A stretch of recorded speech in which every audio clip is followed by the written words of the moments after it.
Assalamualaikum warahmatullahi wabarakatuh. Selamat datang kembali di channel Ibu Atika Fedeanti dalam mata pelajaran Sejarah Indonesia. Pada pertemuan hari ini kita masih membahas mengenai peran tokoh nasional dan daerah untuk mempertahankan keutuhan negara bangsa. Nah, jadi Ibu harapkan kalian semua menyimak materi ini dengan baik-baik agar bisa memahami materinya dengan baik. Kompetensi dasar 3.2 yaitu mengevaluasi peran dan nilai-nilai perjuangan tokoh nasional dan daerah dalam mempertahankan keutuhan negara dan bangsa Indonesia pada masa 1945 sampai 1965. Tujuan pembelajaran, jadi siswa diharapkan dapat menjelaskan upaya bangsa Indonesia dalam mempertahankan keutuhan wilayah NKRI dan dapat mengklasifikasikan tokoh nasional dan daerah yang berjuang mempertahankan keutuhan negara dan bangsa Indonesia pada masa 1945 sampai 1965. Kalau minggu lalu kita membahas mengenai Insinyur Soekarno dan Bung Hatta. Nah, hari ini kita membahas mengenai Sultan Syahrir.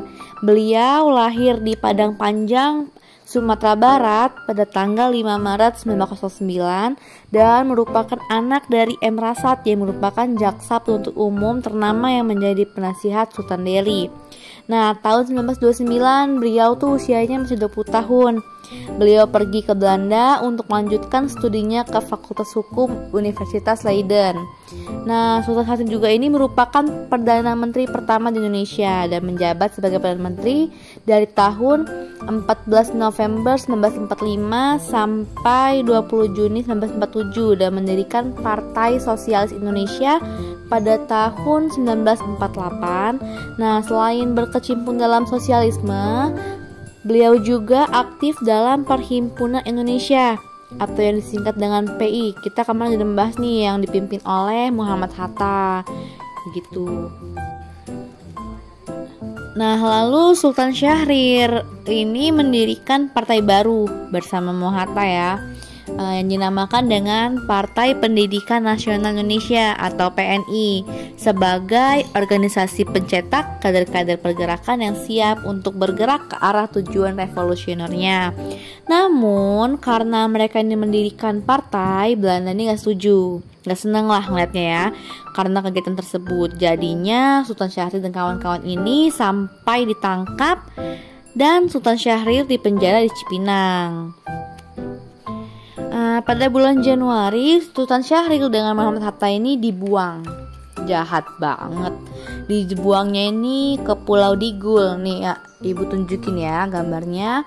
Kemudian pindah lagi ke Banda Neira. Ya alhamdulillah sih ya, Banda Neira kan indah banget. Jadi gak suntuk amat gitu kan. Nah, terakhir ini dibuang lagi di Sukabumi sampai akhirnya dibebaskan. Itu pada saat Jepang datang ke Indonesia. Nah, ketika Indonesia ini telah merdeka pada bulan November 1944, Sultan Syahrir ini menduduki kursi Perdana Menteri sekaligus memimpin kabinet parlementer. Bahkan selain sebagai Perdana Menteri, ia juga merangkap sebagai Menteri Luar Negeri dan Menteri Dalam Negeri. Sukses banget pastinya Sultan Syahrir ini ya. Lanjut, berikutnya ada Syafruddin Prawira Negara. Beliau ini lahir di Banten pada tanggal 28 Februari 1911. Nah, beliau ini merupakan pejuang juga nih, pejuang kemerdekaan Republik Indonesia yang pernah menjabat sebagai Presiden PDRI atau yang disebut dengan Pemerintah Darurat Republik Indonesia. Ini pada Yogyakarta yang waktu itu jatuh ke tangan Belanda pada saat agresi militer Belanda kedua pada tanggal 19 Desember 1948. Beliau ini pernah menjabat sebagai Menteri Keuangan, Menteri Kemakmuran, dan juga Wakil Perdana Menteri ini pada awal kemerdekaan. Pada masa mudanya, Syarifuddin ini memiliki nama kayak nama panggilan kesayangan gitu kan. Itu Kuding. yang berasal dari kata Udin dari Syarifuddin. Nah, tahun 1939 sampai 1940, Syarifuddin ini menjadi editor di Suara Timur, jurnal yang disponsori oleh Sutarjo Kartohadikusumo. Nah, setelah kemerdekaan Indonesia, ia menjadi anggota Badan Pekerja KNIP yang bertugas sebagai badan legislatif di Indonesia sebelum terbentuknya MPR dan DPR. Berikutnya ini ada Jenderal Sudirman. Ini pasti sudah sangat tidak asing banget ya di telinga kita. Jadi beliau ini lahir di Rembang, Purbalingga pada tanggal 24 Januari 1916. Nah, beliau ini aktif di pasukan PETA atau Pembela Tanah Air dan pernah juga menjadi Panglima BKR Divisi Banyumas. Nah, pada saat terjadi agresi militer Belanda kedua, Jenderal Sudirman ini memimpin langsung pasukannya bergerilya untuk melawan Belanda.